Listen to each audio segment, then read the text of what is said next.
मेरी बड़ी बहन आरती की शादी को 1 साल हो चुका था। दीदी काफी सुंदर हैं और जीजा जी भी काफी हष्ट-पुष्ट हैं। शादी के बाद दीदी कम ही हमारे घर आया करती थीं, क्योंकि जीजा जी को दीदी के बिना बिल्कुल भी रहा नहीं जाता था। दीदी और जीजा जी एक दूसरे से बहुत प्यार करते हैं और एक दूसरे के बिना नहीं रह सकते। ये बात मुझे उस दिन समझ में आई जब दीदी दिवाली पर हमारे घर आई हुई थीं। दीदी को आए 1 हफ्ता हो चुका था, लेकिन जीजा जी के फोन दिन भर में कई बार आते रहते थे। दीदी अक्सर कहती थीं, इतनी जल्दी कैसे आऊं? कुछ दिन और रुकने दो। पर आप भी फोन करके ऐसी ऐसी बातें करते हो, जिससे मुझे भी आपकी बहुत याद आने लगती है। उतने में मम्मी आ गईं और दीदी ने फोन काट दिया। मम्मी ने दीदी को किचन में बुला लिया, क्योंकि दिवाली की मिठाई, चिवड़ा, करंजी वगैरह बनानी थी। हम सब ने मिलकर शाम तक आधी चीजें बना ली थीं और बाकी की मिठाई अगले दिन बनाने का तय हुआ। शाम ढल चुकी थी और मैं खिड़की से बाहर देख रही थी। तभी मैंने देखा कि जीजा जी बाहर खड़े हैं। मैंने जल्दी से दीदी को आवाज लगाई। दीदी बाहर आते ही बोली, आप तो सच में आ गए। मुझे लगा फोन पर आपने ऐसे ही कहा था। इतने में मम्मी भी आ गईं और बोली, मेहमान, आप कब आए? कोई खबर नहीं, कुछ नहीं। पहले बोल देते तो आपकी खातिरदारी के लिए पहले से तैयारी कर लेते। जीजाजी बोले, नहीं सासू माँ, काम से शहर आया हुआ था तो सोचा आप लोगों से मिलते हुए ही जाऊं। मम्मी ने कहा, जाने की बात अभी से मत कीजिए। अभी आए हैं तो खाना पीना खाकर आराम करके सुबह जाना। मैं आपको अभी बिल्कुल नहीं जाने दूंगी। जीजाजी कुछ नहीं बोले और मुझे भी मालूम था कि जीजाजी जाने के लिए नहीं आए हैं। इतने में दीदी पानी लेकर आईं और जीजाजी को पानी देते हुए धीरे से फुसफुसाईं, मुझे अच्छे से पता है कि आप किस लिए आए हैं। 1 हफ्ता भी नहीं रह पाए मेरे बिना। जीजाजी मुस्कुराकर बोले, तुम हो ही ऐसी। यह सुनकर दीदी शर्माकर मुस्कुराईं और वहां से चली गईं। थोड़ी देर में खाना बनकर तैयार हो गया। हम सब ने साथ में खाना खाया और बातें करते करते रात बिताई। जीजू का बिस्तर बाजू वाले कमरे में लगाया गया था और सबको अब सोने की तैयारी करनी थी। घर के सारे लोग अपने अपने कमरे में सोने चले गए थे, लेकिन मैं, दीदी और जीजू अब भी सोफे पर बैठे टीवी देख रहे थे। टीवी पर हम आपके हैं कौन मूवी चल रही थी, जो मुझे बहुत पसंद थी और दीदी को भी। थोड़ी देर में जीजू ने उबासी लेते हुए कहा, बाप रे, मुझे तो बहुत नींद आ रही है। दीदी ने मन ही मन मुस्कुराते हुए जवाब दिया, तो फिर जाइए ना, बाजू वाले कमरे में आपका बिस्तर लगा दिया है। आराम कर लीजिए, मैं मूवी देखकर बाद में आ जाऊंगी। जीजू का चेहरा देखने लायक था। वो थोड़ा खींचकर कमरे की ओर चले गए।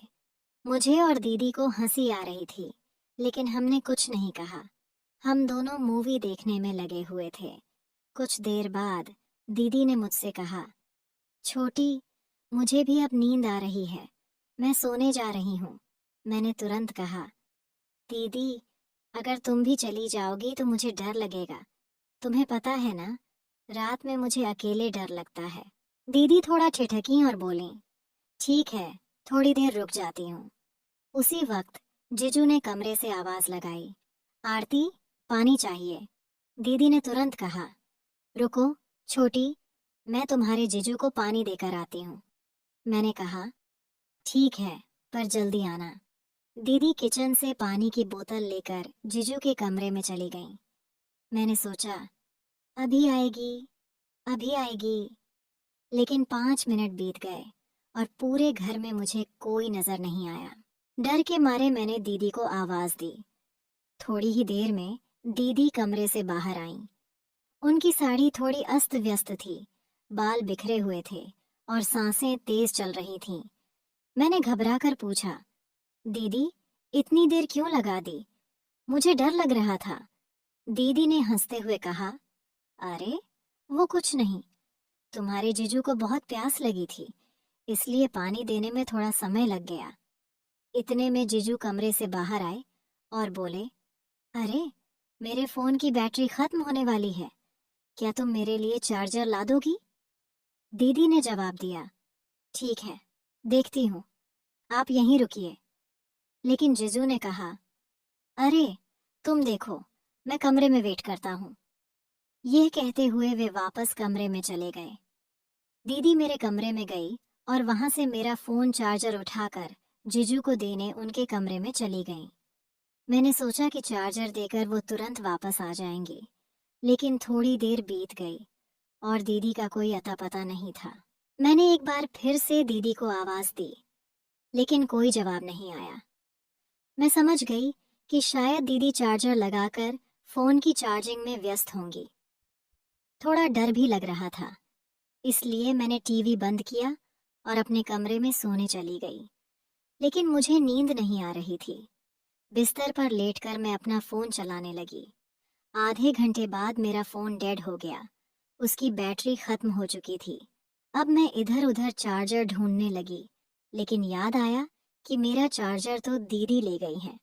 अब मैं असमंजस में थी, क्या चार्जर लेने के लिए जाऊं या नहीं। नींद तो वैसे भी नहीं आ रही थी और बोरियत भी हो रही थी।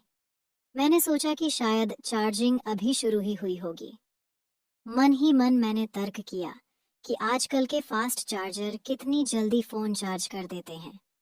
फिर भी कुछ फोन ऐसे होते हैं जिनकी बैटरी इतनी धीमी चार्ज होती है कि चाहे कितना भी फास्ट चार्जर लगा लो, वक्त लग ही जाता है। मैं सोचने लगी कि एक बार जाकर देख ही लूं कि जीजू का फोन कितना चार्ज हुआ है, या फिर अभी चार्जिंग शुरू ही हुई है। लेकिन यह विचार मेरे दिमाग में घूम रहा था कि आखिर मुझे कमरे में जाना चाहिए या नहीं। मुझे बोरियत महसूस हो रही थी और फोन के बिना समय काटना मुश्किल लग रहा था। आखिरकार मैं चार्जर लेने के लिए जीजू और दीदी के कमरे की ओर बढ़ी। जैसे ही दरवाजा खोलने की कोशिश की, वह अंदर से बंद था। खिड़की भी पूरी तरह से अंदर से बंद थी, लेकिन कमरे के अंदर से हल्की रोशनी बाहर आ रही थी, जो कांच की खिड़की से दिख रही थी। मैंने सोचा, सो तो नहीं गए होंगे। कुछ पल ठिठकी, फिर दीदी को आवाज लगाई। पहली बार कोई जवाब नहीं आया। दूसरी बार फिर आवाज दी, तब दीदी की आवाज आई, क्या है, क्यों परेशान कर रही है इस टाइम पर? मैंने कहा, दीदी वो मेरा फोन चार्जर अंदर रह गया है, मेरा फोन बंद हो गया है, चार्जिंग करनी है। जीजू का फोन चार्ज हो गया हो तो मुझे चार्जर दे दो। दीदी ने थोड़ी खींच भरी आवाज में कहा, अरे नहीं हुआ है फोन चार्ज, तुम्हारे जीजू के फोन को चार्ज होने में काफी समय लगता है, चार्जिंग तो अभी अभी शुरू हुई है, तुम जाकर सो जाओ, परेशान मत करो। मैंने कहा, दीदी बस 10 मिनट के लिए चार्जर दे दो, मेरा फोन फास्ट चार्जिंग करता है। दीदी ने जवाब दिया, ठीक है बाबा, लाती हूँ, तू अपने कमरे में जा। मैं अपने कमरे में लौट गई। थोड़ी देर बाद दीदी चार्जर लेकर आई और बोली, ये ले तेरा चार्जर, अब परेशान मत कर। जैसे ही मैंने चार्जर लिया, मेरी नजर दीदी पर पड़ी। मैंने हैरानी से पूछा, दीदी आपने ये क्या पहना है? ये तो जीजू का शर्ट है, आप तो साड़ी में थी ना? दीदी ने झेंपते हुए कहा, चुप बैठ, मैं जा रही हूँ। यह कहकर दीदी वापस कमरे में चली गई। मैंने चार्जर से अपना फोन चार्ज करना शुरू कर दिया। सिर्फ 15 मिनट में मेरे फोन की काफी बैटरी चार्ज हो गई थी। मैंने सोचा, चलो अब चार्जर वापस दे आती हूँ। अगर दीदी सो भी रही होंगी तो मैं खुद जीजू का फोन चार्जिंग पर लगा दूंगी। मैं चार्जर लेकर दीदी और जीजू के कमरे की ओर गई। इस बार दरवाजा थोड़ा सा खुला हुआ था, शायद दीदी जल्दी में बंद करना भूल गई होंगी। जैसे ही मैंने दरवाजा खोला और अंदर कदम रखा, मेरे सामने ऐसा नजारा था जो मैंने अपनी जिंदगी में कभी नहीं देखा था। मेरी आंखें फटी की फटी रह गईं। मुझसे ये बहुत बड़ी गलती हो गई थी। मुझे अंदर आने से पहले आवाज देनी चाहिए थी। मैं ये कैसे भूल सकती थी कि यह शादीशुदा जोड़ा है। मुझे उन दोनों को देखकर बेहद शर्म आ रही थी, लेकिन दीदी और जीजू को इस बात का जरा भी अंदाजा नहीं था कि मैं दरवाजे पर खड़ी हूँ और उन्हें देख रही हूँ। उसके बाद जो हुआ उसे जानकर आप इतने हैरान हो जाएंगे कि आपको एक बड़ा झटका लगेगा। कहानी का अगला भाग जानने के लिए तैयार रहिए। अगर आपको यह पहला हिस्सा अच्छा लगा तो हमें कमेंट्स में ज़रूर बताएं। कहानी के दूसरे भाग को जल्द ही लाने की कोशिश करूंगी। बस एक लाइक कर दीजिए और मेरा काम है कहानी का अगला हिस्सा आप तक पहुंचाना। वीडियो पर 1000 लाइक्स होते ही पार्ट 2 आ जाएगा। तब तक के लिए बाय।